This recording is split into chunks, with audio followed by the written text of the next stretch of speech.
자, 히브리서 11장은 무슨 장이라고요?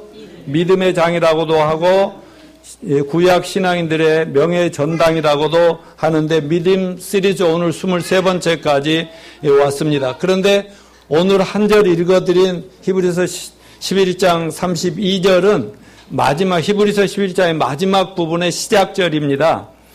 그래서 오늘 여러분과 함께 한 구절만 가지고 나눌 텐데요. 그동안 우리는 히브리서 11장에 기록된 위대한 믿음의 위인들을 통해서 정말 참된 믿음이 어떤 것이고 하나님의 그 놀라운 역사를 체험하는 믿음이 어떤 것인가 그동안 많이 배웠습니다. 안 배웠어요? 그동안 우리 믿음이 많이 자랐을 줄로 믿습니다. 그러다가 앞에서 이어지는 32절에서는 그 6명의 사사들의 이름과 또 선지자라고 하는 한 그룹을 묶어서 나열하면서 이 히브리서를 기록한 분이 뭐냐면 더 이상 내가 무슨 말을 더 이상 하리요라고 하면서 앞선 어떤 부분 그 위대한 신앙인들과 못지않는 그분들의 이름만 나열하고 그분의 업적은 구약에 가서 공부해봐라 이렇게 하고 마치는 것을 볼 수가 있습니다. 그래서 오늘 본문에 언급된 6명 중 5명은 사사시대에 이스라엘을 다스린 사사들이었습니다. 우리가 성경의 역사는 이스라엘의 역사고 이스라엘의 역사는 인류의 역사고 오늘도 유대인들이 아침에 차를 타고 이렇게 교회 오는데 유대인들이 지금 유대인들을 증오하는 어떤 사람들에서 그 테러를 당해가지고 10몇 명이 죽고 막 그게 지금 전 세계적으로 뉴스가 되고 있는데 이스라엘 나라를 보면 세계 역사가 어디로 흘러가고 있고 하나님이 이 세상을 어떻게 지금 이끌어가는가를 다 볼 수 있다고 얘기할 정도로 그 성경 역사가 이스라엘 역사가 인류 역사가 이스라엘 중심으로 이어져 가고 있다 하는 걸 말씀을 드렸는데 이스라엘 역사를 공부해 보면은 그 애굽에서 노예 생활할 때 있고 출애굽에 있고 광야 시대도 있고 사사 시대라는 게 있어요. 사사 시대. 사사 시대라는 말은 판관 시대다. 옛날 우리 한국의 옛날에 어르신은 판관이다 그랬네. 판관 시대가 있었어요. 그 사사 시대는 여호수아가 출애굽한 이스라엘 백성들이 광야 생활 마치고 결국 이제 가나안 땅으로 들어갈 때 누가 이끌어갔죠? 여호수아가 이끌어갔잖아요. 근데 여호수아가 죽었어요.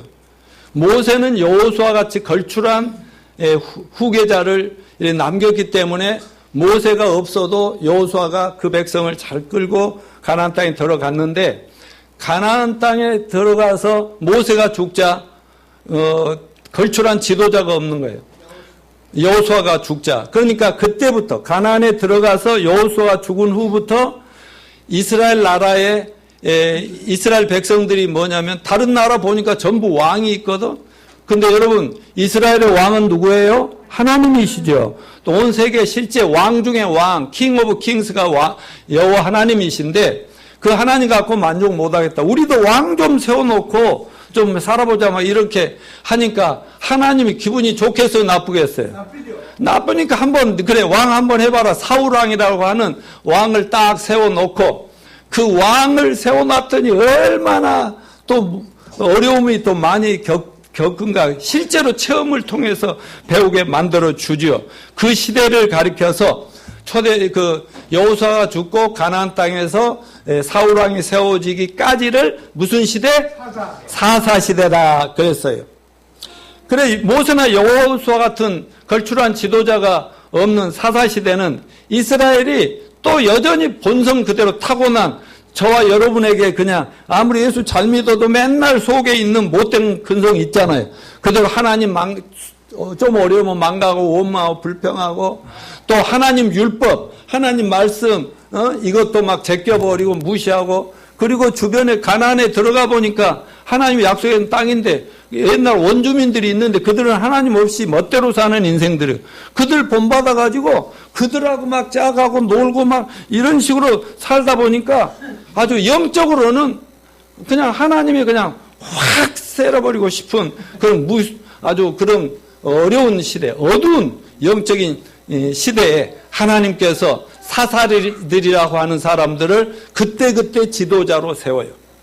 자, 여러분, 하나님 잘 믿는 게 복이죠? 근데 하나님 멀리하고 하나님을 또 말씀을 멀리하고 하면 편할 것 같지만 그때부터 하나님의 징벌과 징계가 나타납니다. 또 안 믿는 사람들에는요, 안 믿는 사람은 이미리 저주받고 있는 거고요. 언제 때려 망칠 줄 모른다.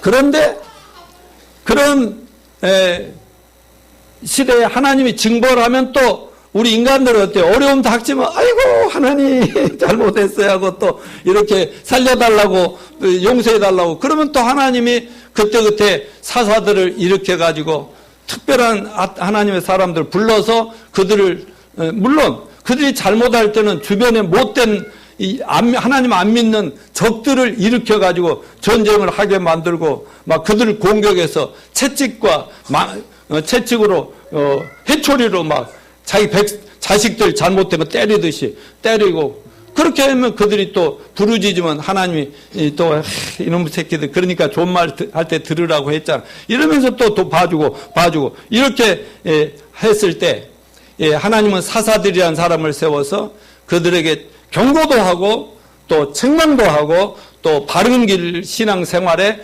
그 길도 고면하는 그런 역할을 했습니다. 그래서 서기관이라 사사란 말은 영어로 저짓인데 재판관들이라는 의미죠. 그러나 이때 사사들은 그냥 백성들 간에 잘못된 거 재판만 해주는 사람이 아니고 두 가지 역할이 있었죠. 왕의 역할도 있고 제사장의 역할도 있어. 왕의 역할은 평시에는 재판을 하고 전쟁 시에는 전쟁을 진두지휘하는 그런 왕의 역할도 하고 제사장은 뭐예요? 백성들과 하나님과 백성들 사이에 중보 역할을 하죠. 백성들이 잘못하면 하나님 이 사람들 용서해 주시고 그 채찍 좀 걷어 주시기 바랍니다 하고 대신 기도하고 또 하나님이 가끔 사사들 불러서 책망하고 경고를 해라 하면 하나님 말씀을 그 왕과 백성들에게 전파하고 이런 역할을 했던 사람들입니다. 아무튼 이 사사라고 하는 것은 하나님에 의해 세워진 이스라엘의 군사, 정치, 사법, 모든 경제의 지도자였습니다. 아무튼 오늘 본문 32절은 6명의 이스라엘의 모든 6명의 선지자, 사사와 또 구약의 모든 선지자들을 모두 합쳐서 7사람의 훌륭한 믿음이란 과연 어떤 것인가를 우리에게 가르쳐주고 있습니다. 우리 모두 오늘 본문 말씀을 통해서 훌륭한 믿음 어떤 것인가 잘 배웁시다. 그래서 믿음을 잘 붙잡고 믿음 생활 잘해서 하나님이 기뻐하시고 인정하시고 칭찬하시고 명예전당에 모두가 오르는 저와 여러분 되시기를 축원합니다. 자, 6명 한 분 한 분이 정말 하루 종일 설교할 만큼 내용이 복잡한데 정말 이 6명 이걸 어떻게 이 얘기를 여러분에게 드리고 시간 내에 잘 마칠까 제가 한 주간 내에 고민을 많이 했습니다. 그런데 하여튼 하는 데까지 하다가 시간 되면 맞출게요. 자, 첫째는 믿음의 기드온의 믿음입니다. 이건 사사기 6장 11절 이하를 읽어봐야 되는데 이분은 이스라엘의 5번째 사사인데요. 사사기 6장 12절을 보면 하나님의 백성을 호시탐탐 노리는 미디안 침략자들, 이스라엘한테는 원수들이죠. 싸움을 통해서 용사로서 확고한 명성을 얻었던 사람입니다.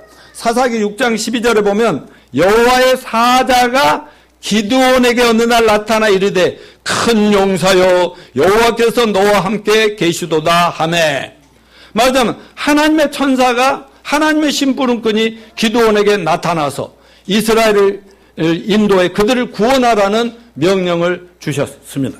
근데 그때 그는 농장과 과수원을 가진 순수한 농부였거든요. 그런데 하나님의 소명을 받은 곳도 어디냐면 타작마당에서 일하고 있을 때 하나님이 부른 거예요. 그는 독실한 신앙 때문에 하나님께 선택되었고 그 사명을 감당하게 되었습니다. 기드온은 하나님께서 이스라엘을 구원하라고 부름을 받았을 때 상당한 능력 있고 부도 있는 사람이에요. 근데 그 개인과 자기 가문을 가장 약한 자, 작은 자라고 이렇게 소개하여 자기가 소유하고 누리는 것보다 훨씬 자기를 낮추는 그런 겸손함을 갖춘 그런 기본적으로 순수한 사람이었던 것 같습니다. 그러나 하나님께서는 항상 종을 부르실 때 하나님의 특별한 방법으로 거기에 순종하지 않을 수 없는 하나님이 그치구나 그렇게 느낄 수밖에 없도록 그렇게 두 번씩 하나님이 부르시고 있구나. 자기는 아니라고 생각하는데 이거는 하나님한테 시험을 해보니까 하나님이 분명히 이건 신의 음성이야. 그래서 순종하게 됐다는 얘기인 겁니다. 그래서 사사기 7장 1절 이하에 보면 기드온은 3만 2천 명 그 이스라엘 군대 중에서 300명의 용사만 특별히 선출을 합니다. 말하자면 숫자가 많다고 전쟁에 이기는 게 아니라고 하나님 말씀하셨어요. 하나님 지시하신 대로 그냥 막 한참 훈련하다가 가서 겨울가에 가서 물을 먹고 와라 그러면서 그때 보는 거예요. 어떤 사람은 물을 보니까 물속에 들어가서 막 전번거리고 또 물을 실컷 앉아서 먹고 별의별 방법을 하는데 그 중에 몇몇 사람은 전쟁 중이라는 생각을 가지고 그 물을 그냥 이렇게 구부리고 앉아서 물을 손으로 떠서 입으로 먹으면서 대장이 부르는데 막 달려가려고. 그래서 그 중에 300명만 선출해가지고 무기도 별것 없이 말이죠. 횃불 들고 항아리 들고 가서 야 해가지고 하나님이 그 전쟁을 다 해가지고 미디안 그 군대를 다 무찌르고 승리하는 그런 얘기입니다. 기드온은 미디안과의 큰 전쟁을 시작하기 전에 엄선된 300 여기에서 300이라는 영화도 나온 것 같습니다. 엄선된 300 용사에게 뭐라고 한지 압니까? 일어나라! 여호와께서 미디안 군대를 너희 손에 붙이셨느니라. 하나님이 그렇게 말씀하면 내가 끝내줄게. 너희는 가서 흉내만 내면 된단 말이야. 이런 얘기였습니다. 여러분, 기드온이 이렇게 순수하고 훌륭하지만 기드온은 여기저기서 여자를 많이 봐갖고 애기들이 70명이나 되는 이 도덕적으로 정말 내세울 건 좀 부도덕한 문제점이 좀 그 당시는 문제 안 됐을지 몰랐지만 인간으로 연약에 짝이 없는 그런 분이 되었지만 믿음 하나로 이 히브리서 기자는 그런 것처럼 다 제껴놓고 믿음으로 명예의 전당에 오르고 오늘 또 기드온에 대해서 온 세상의 믿음을 알리라고 해서 저도 지금 알리고 있지 않습니까? 이런 위대한 역사가 무엇으로 이루어졌다? 믿음 때문이었다는 것을 교훈하고 있습니다. 자, 두 번째, 바락의 훌륭한 믿음입니다. 오늘 본문의 바락은 이스라엘 네 번째 사사입니다. 자, 여기서 시간이 없지만 잠깐 짚고 넘어갈 것은 여기에 지금 6명의 그 인물들이 기록된 것은 성경을 좀 제대로 알고 이스라엘 역사를 아는 사람들 같으면 왜 이렇게 순서가 뒤죽박죽이지? 말하자면 연대 순서대로 기록한 게 아니고요. 또 이분들 6명 말고도 사사들이 훌륭한 사사들이 이들보다 더 훌륭한 업적을 남긴 사사들이 많은데 왜 그들을 빼고 이들을 넣었을까? 여러분 이건 이 성경의 기록자는 성령님입니다. 하나님은 실수가 없습니다. 하나님은 그들의 믿음을 보고 이들은 내세워야겠다라고 한 사람들을 성경의 기록자에게 기록하게 한 것이니까 우리가 따질 거 없습니다. 하나님이 다 알아서 감독이 알아서 드라마 쓰고 영화 만들고 하는 것과 똑같이 하나님이 하신 건데 그래서 아까는 5번째부터 하고 왜 이제 4번째 사사냐 이런 걸 또 공격할까 봐 제가 미리 말씀드립니다. 오늘 바락은 사사로서 4번째 사사인데 20년 동안이나 가나안 족속 그 가나안 땅 하나님이 약속한 그 땅을 백성들이 들어갔는데 그 원주민들 중에 가나안 족속에 늘 공격과 억압에 시달리고 있었 이스라엘을 구원해낸 훌륭한 믿음의 인물이었다라고 사사기 4, 5장에 기록하고 있습니다. 그런데 하나님께서 누구를 통해서 부르냐면 자 구약시대도 그렇고 지금도 그렇고 하나님이 직접 기도 중에 너는 내 종이 되라, 목사가 되려 부를 수도 있고, 설교 중에 부를 수도 있고, 교제하다가 또 어떤 목사님을 통해서 개인적으로 또 뭐 이렇게 종으로 부를 수도 있는데, 하나님께서 이 바락은 여선지자 드보라를 통해서 바락을 하나님의 일꾼으로 부르고 있습니다. 사사기 4장 6, 7, 8절을 6절부터 8절을 같이 읽어볼까요? 시작. 드보라가 사람을 보내어 아비노함의 아들 바락을 납달리 게데스에 불러다가 그에게 이르되 이스라엘 하나님 여호와께서 이같이 명령하지 하셨느냐? 넌 납달리 자손과 스불론 자손 10,000명을 거느리고 다볼산으로 가라. 내가 아빈의 군대장관 시스라와 그의 병거들과 그의 무리를 기송강으로 이끌어 내게 이르게 하고 그를 내 손에 넘겨주리라 하셨느니라. 여러분, 바락은 큰 용사였지만 자신의 부족함을 느껴서 하나님의 부르심에 주저주점 제가 어떻게 해요 할 만큼 인간적으로 연약한 인물이었어요. 여러분, 뭐 모세도 그렇고 전부가 다 나 정도면 하나님 쓰시나 하자 이런 사람은 하나님 쓰시지도 않고 전부 그랬듯이 이 바락도 그런 늘 주저함이 있었습니다. 그러므로 그는 하나님의 여선지자 드보라에게 당신이 하나님 말씀을 내게 전해서 나한테 그 일을 하라고 한다면 당신은 나를 위해서 내 옆에서 기도해주고 하나님하고 소통해주면서 내 힘이 돼줘야 될까, 같이 가주시면 내가 가겠습니다. 그러니까 여선지자 드보라가 당연히 간다 해가지고 동의하자 하나님 부르심에 기꺼이 순종을 합니다. 그래서 사사기 4장 10절에 보면 바락이 스불론과 납달리를 게데스로 부르니 10,000명이 그를 따라 올라가고 드보라도 그와 함께 올라가니라. 바락은 가나안 내 군대 장군이, 적군은 시스라의 900성 철병거와 맞아 철병거가 무장된 말이 오늘 같으면 탱크가 900대가 되고 그 어마어마한 무장된 군대가, 여기는 10,000명 대로가 아니고 10,000명 큰 것 같잖아요. 근데 그들은 막 10만 대군 막 이럴 수가 있잖아요. 이런 대군과 싸워야 했다는 얘기인 겁니다. 그러나 바락은 누구를 믿었어요? 하나님을 믿었어요. 결국 바락 사사는 10,000명의 군대로 당시 천하 대군과 정예 군대와 싸워서 전멸시켰다는 기록이 나와 있습니다. 사사기 4장 14, 16절 같이 읽어볼까요? 시작. 드보라가 바락에 이르되 일어나, 이는 여호와께서 시스라를 내 손에 넘겨주신 날이라. 여호와께서 너희 앞서 나가지 아니하시느냐 하는지라. 이에 바락이 10,000명을 거느리고 다볼산에 내려가니 여호와께서 바락 앞에서 시스라와 그의 모든 병거와 그의 온 군대를 칼날로 혼란에 빠지게 하시며 시스라가 병거에서 내려 걸어서 도망한지라. 바락이 그의 병거들과 군대를 추격하여 하로셋 학고임에 이르니 시스라의 온 군대가 다 칼에 엎드러지고 한 사람도 남자가 없더라. 아주 전멸치고 왕도 막 도망가고.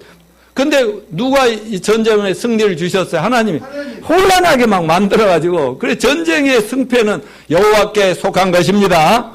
자, 그러면 어떻게 바락이 승리할 수 있었어요? 바로 드보라를 통해 들려온 하나님의 부르심과 명령에 무조건 아멘하고 순종한 그 믿음이 그를 명예의 전당에 올려서 오늘 또 우리가 나누게 된 것입니다. 자, 세 번째, 삼손의 훌륭한 믿음은 사사기 13장에서 16절까지 있는데 여호와의 사자가 삼손 어머님에게 나타나 장차 이스라엘 블레셋의 손에서, 여기는 팔레스타인이라고 하는 블레셋의 손에서 구원할 이들이 아들이 있을 것이라고 말씀해 줍니다. 따라서 삼손은 태어나면서부터 하나님이 특별한 목적으로 보내는 아들을 줄 테니 얘를 유대인들에게 나시린의 서원이라는 게 있어요. 하나님 앞에 태어나자마자 하나님 앞에 서원해서 칼을 절대로 쓰지 않는다든가 뭐 술을 안 먹는다든가 머리를 자르면 장발로 머리를 자르면 안 된다. 그래서 옛날 저도 중학교 때 장발도 하고 좀 명동을 누볐던 데가 있거든요. 그런데 그때 그런데 그보다 좀 더 길면 그 삼손의 스타일이다, 헤어스타일 그렇게 말할 정도인데 그렇게 태어나서 나시린으로 들여졌던 사람입니다.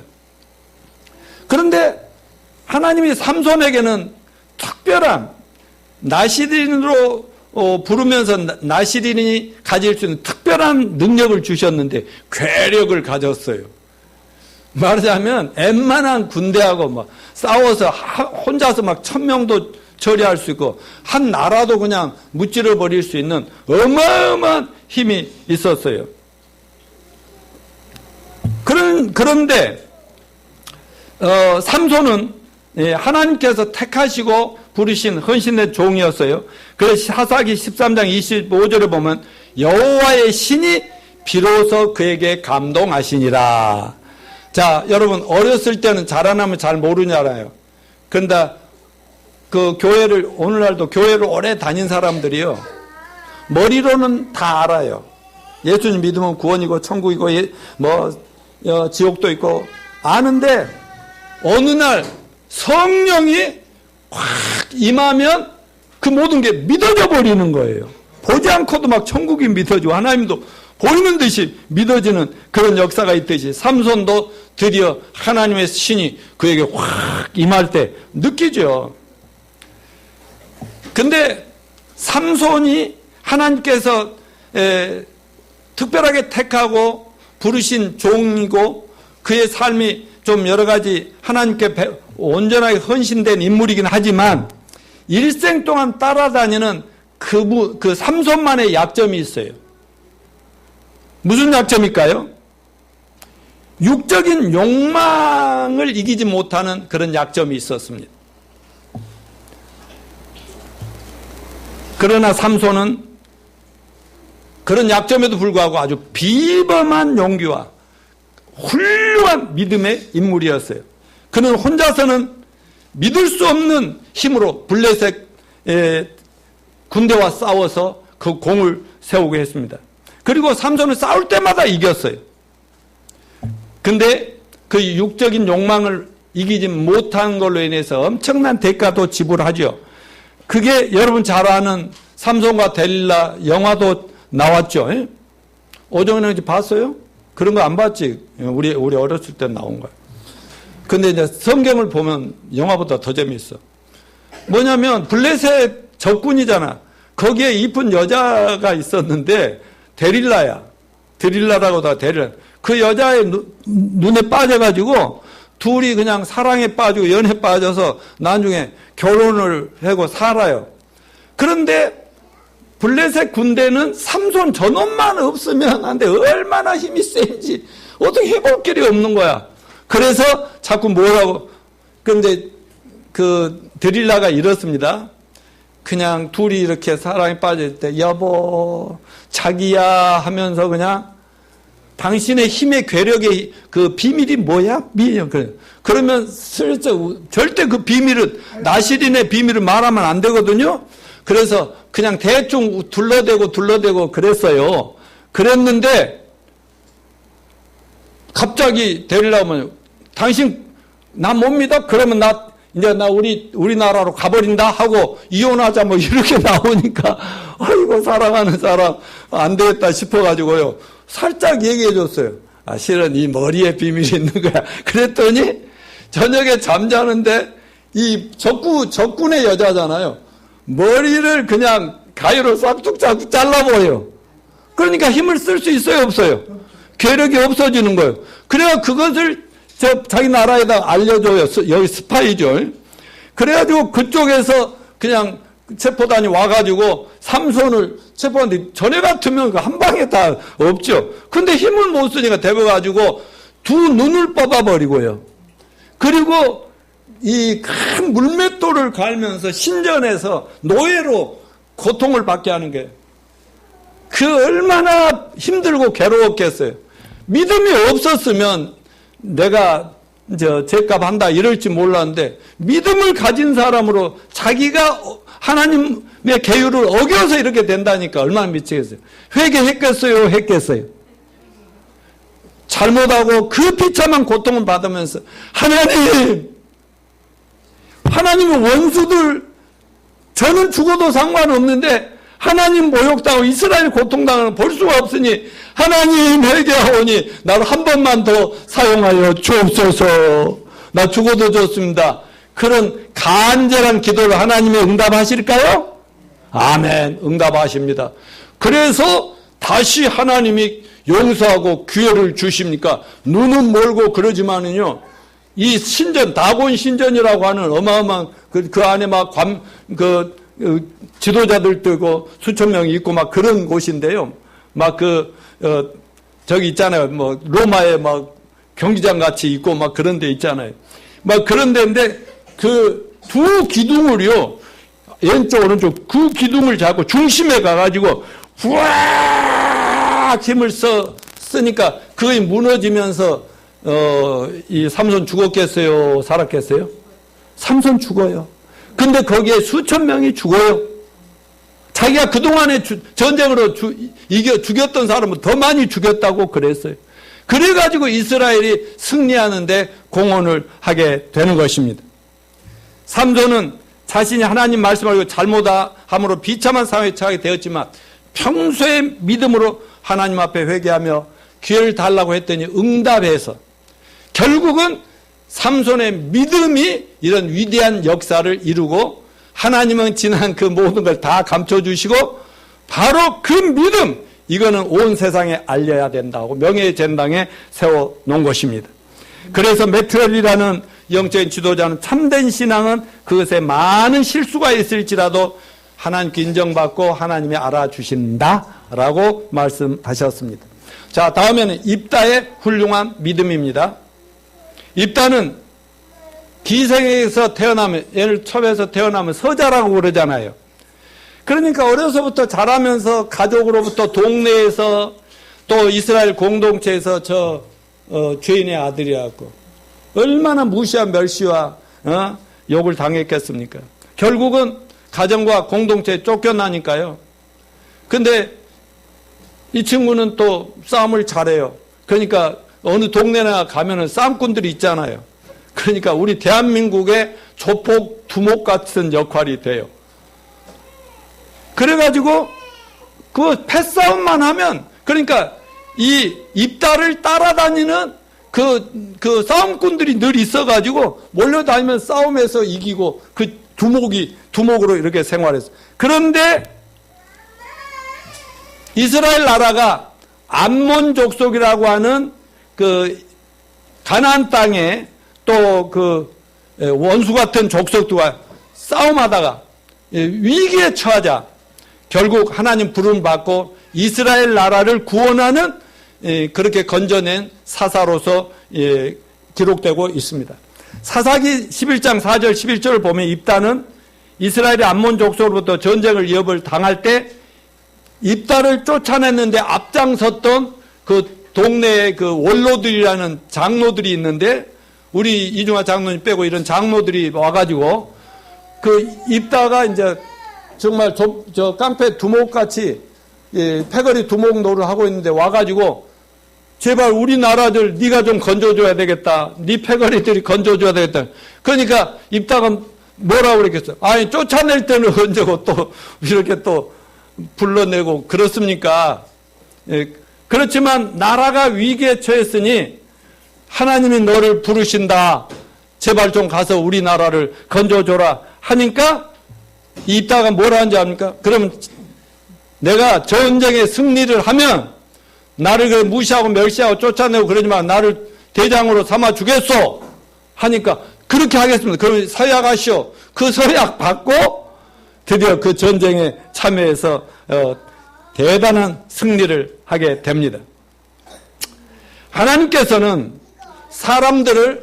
사람들이 입다를 어떻게 취급하든 뭐라고 부르든 뭐라고 욕을 하든 상관없이 특별하고 비상한 방법으로 함께 하시면서 이스라엘이 그 완전한 신분이 바뀌고 자기 위치가 그 가장 존엄한 이스라엘 중에 존엄한 사람이 될 수 있을 정도로 이렇게 높여주시는 것을 이분을 통해서 배울 수가 있습니다.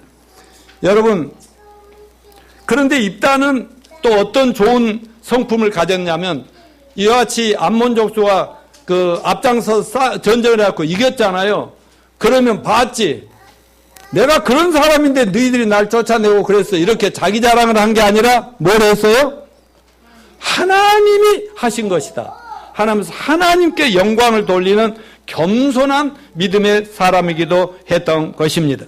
왜냐하면 아무리 자기가 싸움을 잘한다 해도 이 어마어마한 전쟁을 이기게 하신 분이 여호와 하나님인 걸 믿었기 때문에 그렇습니다.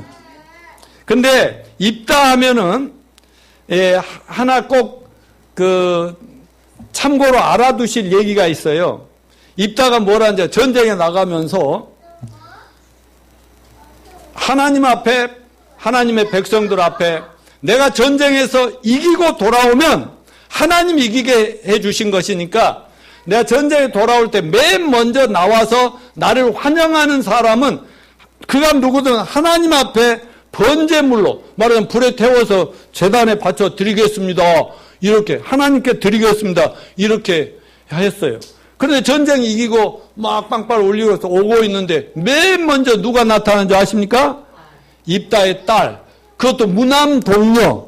하나밖에 없는 무남 동녀. 그렇게 눈에 넣어도 안 아플 예쁜 딸. 딸이 막 달려오면서 아빠 승리했다고 환영하고 찬양하고 이러는데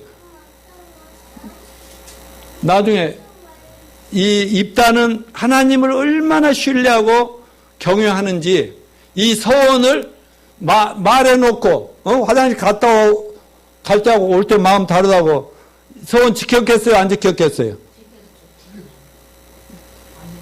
지켰죠. 근데 여기에 대해서 여러 가지 논란이 있죠. 진짜로 제사를 드렸을까? 사람 제사를. 아마 아브라함도 하나밖에 없는 아들을 제물로 바치려고 했을 때 하나님이 됐다 이제 네 믿음 받 이러지 않았을까? 그냥 성전에 그냥 평생 봉사하게 했을까? 이런 여러 가지 해석이 있지만 거기에 그래서 불태워 죽였다 그런 말은 안 나옵니다만 아무튼 성경에는 히브리서에는 이분의 그런저런 것은 다 지워치우고 하나님에 대한 믿음으로 자기의 신분은 상승을 해가지고 이스라엘 나라를 전체를 다스리는 사사가 되었다 이렇게 말하는데 무엇 때문이라고요? 믿음을 통해서입니다. 자, 다음은 너무나 유명한 다윗 왕인데요. 다윗 왕은 히브리서 저자는 다윗까지 말하면서 다윗 등등 말하면서 이를 말하려면 내게 시간이 부족하리라 했는데 다윗 왕은 할 말이 너무너무나 많지만 간단하게 정리하겠습니다. 자, 원래 다윗은 사무엘상 10장 1절 이하를 보면 별로 사람들이 주목하지 않는 그 이세의 8아들 중에 7번째거든요. 예. 그런데 얘는 그 형님들이 너무나 잘나고 또 부모님도 그 형들이 잘난 형들이 많으니까 그들은 막 좋은 학교도 보내고 막 뭐 태권도도 시키고 별거 다 학원도 보내고 했는데 이 아들 하나는 있으나 마나요. 그리고 이쁘고 착하기는 하지만 그래서 양이나 치고 또 형들도 막 무시하고 이랬던 아이거든요. 그런데 사무엘상 16장 13절에 보면 뭐라 했어요? 이날 이후로 다윗이 여호와의 신에게 크게 감동되니라. 사람들은 이세의 막내 아들을 우습게 여기고 그냥 소홀히 여겼지만 하나님의 생각은 완전히 달랐어요. 하나님은 바로 이 다윗을 이스라엘의 차기 왕으로 마음속에 내정하시고 때가 되니까 부르셔서 거룩한 신으로 감동하셨다. 아멘. 그래서 다윗은 소년 시절에도 믿음의 소년이었습니다. 그 양을 치면서도 항상 하나님을 묵상하고 하나님을 생각하고 기도하고 그러다가 사자나 곰들이 자기 양을 잡아먹으러 오면은 자기가 잘 평소에 단련됐던 걸로 돌팔매로 또 막대기로 막 싸워가지고 다 양들을 잘 지켜. 그러니까 하나님은 그렇게 훈련을 시킨 거예요. 맞아, 목동은 양을 사랑해야 되잖아요. 양을 지켜야 되잖아요. 그럼 이스라엘 왕이 될 사람이 백성을 사랑하지 않는 사람이면 되겠어요? 그래서 그런 훈련을 시키고요. 또 그런 훈련을 평소에 가지고 있는 돌멩이, 줄에다 돌멩이다 쫙 하면 막 사자도 호랑이도 맞춰 죽이고 그러면서 양들을 보호했는데 나중에 청년 때 어떻게 됐어요? 소년 때 골리앗이 있죠. 골리앗. 이쪽 적국에 골리앗 장군이 키가 막 멀때만하고 완전 무장을 창 들고 칼 들고 막 이렇게 나타나서 하나님 모욕하고 이스라엘 모욕하는데, 형님들한테 아버지가 음식 식사 점심 갖다 주라고 해서 먹을 거 갖다 주러 갔는데 막 골리앗이 막 이스라엘 욕하고 하나님 욕하고 모욕하고 그런 건. 근데 이스라엘 백성들 장군이나 군인들이 전부 벌벌 떨고 막 무서워서 기죽고 이러게 있는 거예요. 이럴 때 믿음의 소년, 하나님의 신으로 감동된 다윗은 열불 났겠어요? 안 났겠어요? 열불 나죠. 그러니까 내가 나가겠습니다 하고 자기 편 군대에서 얘기하는 게, 형들은 야 이놈 새끼야 이거 장난인 줄 알아 하면서 막 뭐하고 안 돼 그래. 아니 제가 가서 반드시 처단하겠습니다. 하나님의 이름으로 나가겠습니다. 하나님 모욕하는 저는 볼 수가 없습니다. 막 이렇게 하니까, 그래? 그러면 한번 갑옷이라도 입혀보지. 그에게 맞은 옷이 없어. 그러니까 그거 다 벗어버려요. 그냥 가겠습니다 하고 평소에 양을 지킬 때 쓰고 있던 줄에다가 돌멩이 달고 막대기 가지고 막 달아면서 골리앗 너 오늘 죽었다 하고 날려. 그러니까 또 웃었겠죠 이놈은 새끼. 아이고 참. 이러고 있는데 막 이렇게 열불나게 만드니까 얘가 막 달려들고, 그래 너 한번 혼나볼래? 죽을래? 이렇게 달려드는데 오냐 막 달려가면서 완전 무장을 했거든요. 막 팍 던지니까 어디 맞는지 알아서 딱 여기 그 갑옷이 가리지 않는지 이런 대목만 그냥 숨은 쉬어야 되니까 막 인중을 맞췄는데 어디 맞췄는지 맞춰가지고 한 방에 쓰러져 버립니다. 그러니까 이스라엘 나라가 벌벌 떨고 있던 이스라엘이 어떻게 했어요? 이야 하면서 막 일어나가지고요, 막 당장에 쫓아가지고 그들 다 전멸시켜버리고 이런 위대한 일을 했었습니다. 그런데 그때부터 이 다윗이 유명해지잖아요. 예? 뭐 군대, 그래서 사울 왕이 군인으로 불러들이고 용사로 씁니다. 근데 전쟁할 때마다 이기니까 백성들이 사울 왕보다 뭐냐면 다윗은 10,000명을 죽이면 사울 왕은 1,000명밖에 못 죽여? 막 그러면서 이러니까 시기심이 나고 질투가 나겠어요, 안 나겠어요? 질투가 나니까 이 다윗을 죽이려고 하니까 다윗이 도망갑니다. 그때 다윗을 따르는 무리들이 꼭 있잖아요. 그래가지고 다윗이 나중에 왕이 되면 뭐 할 사람들인데 패거리들이 몰려다니고 있어요. 그래서 수년 동안 젊은 날을 막 도망다닙니다. 좋은 일하고 억울하게 도망다니고 있어요. 한 번은 이런 일이 있어요. 저는 제일 감동스러운 대목이 뭐냐면, 이들이 막 또 사울왕과 군대들이 잡으러 다니니까 산 속에서 숨어 있는데 동굴 속에 가서 숨어 들어갈 거 있었거든요. 근데 사울왕이요, 뒤가 급했나 봐. 그래가지고 성경에 그런 말이 다 있습니다. 동굴 속에 혼자서 들어와가지고 바지 내리고 응아를 하는데, 이하나 시하나 응아를 한대. 응아를 하는데 그 어때요? 지금 찬스죠? 칼로 자기를 죽이려는 왕을 죽여버리면 자기가 금방 왕이 될 수 있고 정권을 취할 수 있거든요. 그래서 옆에서 부하들이 지금이 기회입니다, 처단합시다. 그런데 다윗이 어쩐 줄 아세요?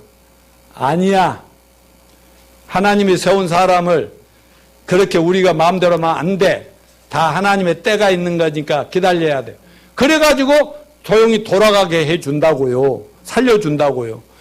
말하자면 이런 믿음, 하나님을 철저하게 신뢰하고 내가 안 해도, 내가 막 억지로 막 일을 안 만들어가도 하나님이 하시면 얼마든지 때 되면 자연스럽게 된다는 이 믿음으로 40년 동안 남북 통일을 이루고 역사의 길이 남는 그런 다윗 왕이 되었습니다.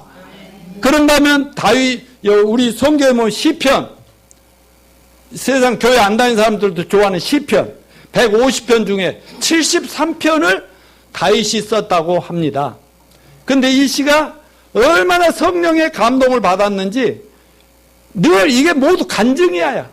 날마다 체험하는 하나님에 대한 간증, 잘못했을 때 경험한 하나님, 잘했을 때 경험한 하나님, 그리고 수시로 오는 영감을 가지고 시를 써서 그의 찬송가를 작사한 것과 같은 것이 되는 것입니다.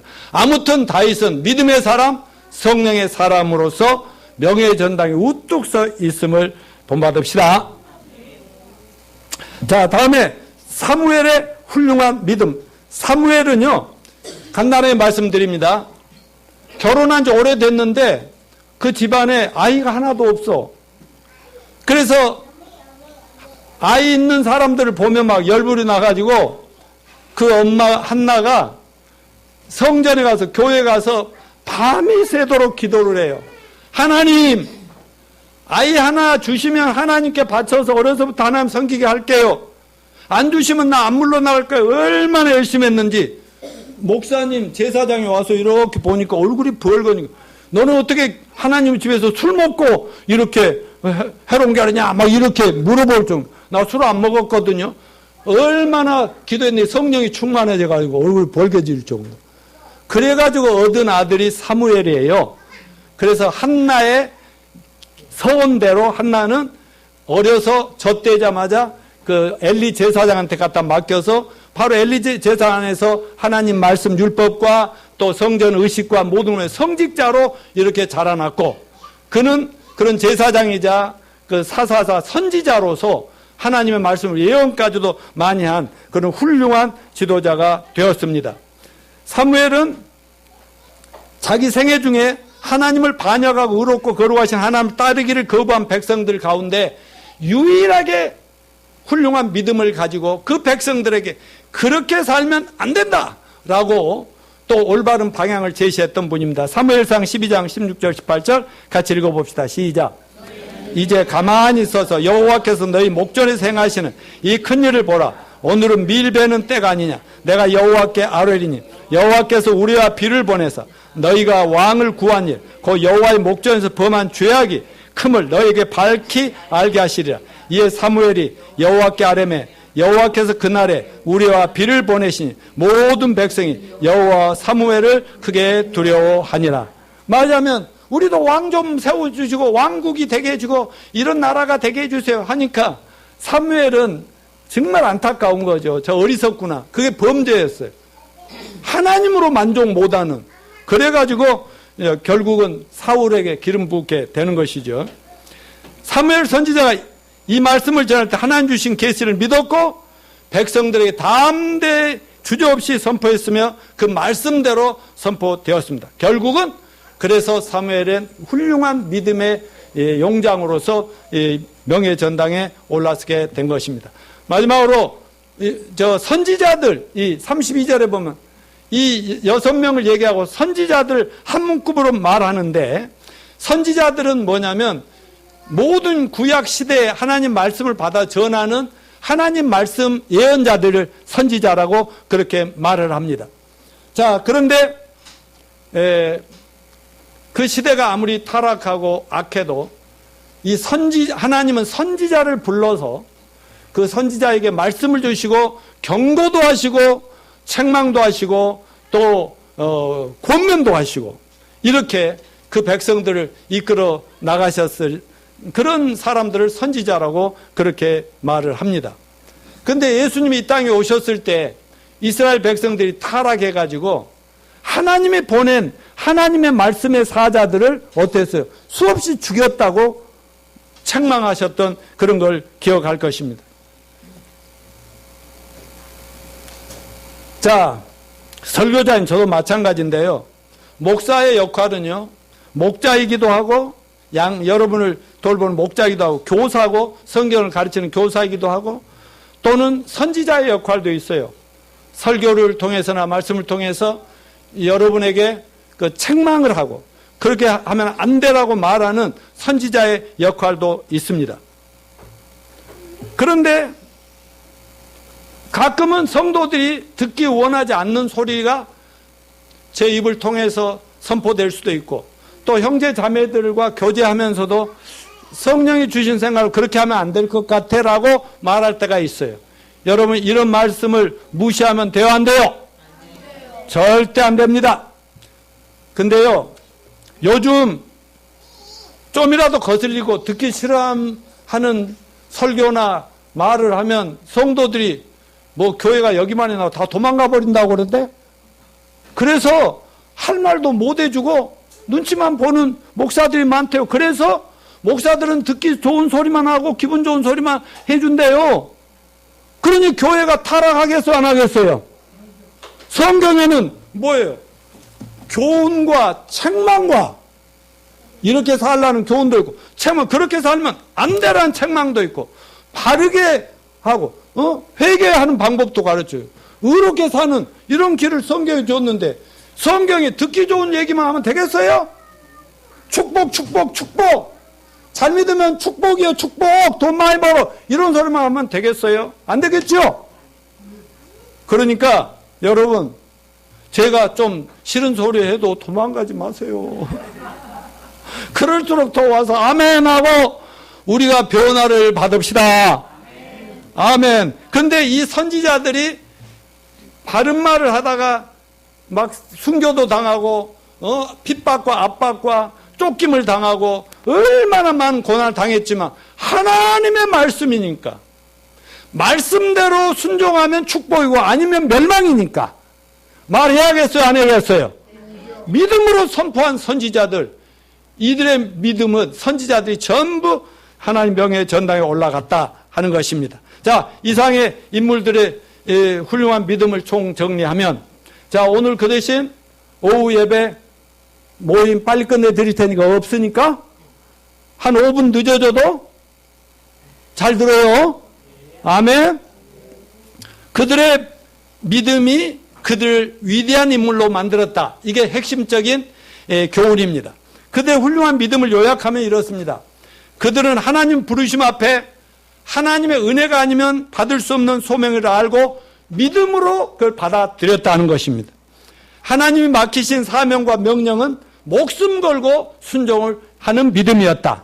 그 다음에 어떤 어려움에 닥치더라도 불굴의 용기를 보여준 믿음이었다. 그리고 어떤 상황에서 전적으로 누구만 믿었어요? 하나님을 전적으로 믿고 의지하는 믿음이었다. 그리고 믿음으로 모든 불가능을 물리친 믿음이었다 하는 것입니다. 그래서 자, 넘겨주세요. 훌륭한 믿음이라 그냥 쭉쭉 읽고 넘어갑시다. 시작. 훌륭한 믿음은 사명을 수라고 하나님 큰 용기와 능력을 구한 믿음이다. 두 번째, 훌륭한 믿음은 자신의 연약함을 인정하고 하나님께 영광을 돌린다. 셋째, 훌륭한 믿음은 하나님의 자신을 낮추는 겸손한 자세와 태도이다. 베드로전서 5장 5, 6절 시작. 하나님은 교만한 자를 대적하시되 겸손한 자들의 은혜를 베푸신다. 그러므로 하나님의 능하신 손 안에서 겸손하라. 때가 되면 너희를 높이시리라. 넷째, 훌륭한 믿음은 항상 어둠 속에서 빛을 밝힌다. 여러분, 또 인도인가에서 지진, 또 뭐 유대인 학살, 또 그 뭐 인공지능의 문제, 모든 세상의 막 컴퓨터의 발전, 4차 산업 이런 걸 보면은요, 사람들은요 이 지상의 낙원을 인간의 힘으로 만들려고 하는 것 같지만, 제 눈에는 어제도 우리 사모님하고 그런 얘기 했지만, 이런 얘기 저런 얘기가 정말 세상에 이 점점점 멸망을 향해 가고 있다는 하나님의 사인이 아니겠느냐. 하나님이 이렇게 사인을 보내면 그거를 아주 예리하게 보면서 그 마지막 시대를 준비하는 우리가 돼야 될 텐데, 이 세상 사람들은 막 세상이 좋아지고 막 지상 낙원이 되고 이제 뭐 이 지구가 아주 더러워지면 달나라를 간다고 하고, 컴퓨터가 얼마나 발전을 했는지 이제는 온 세상 사람 손아귀에 쥐고 넘어가고. 근데 여러분, 이게 점점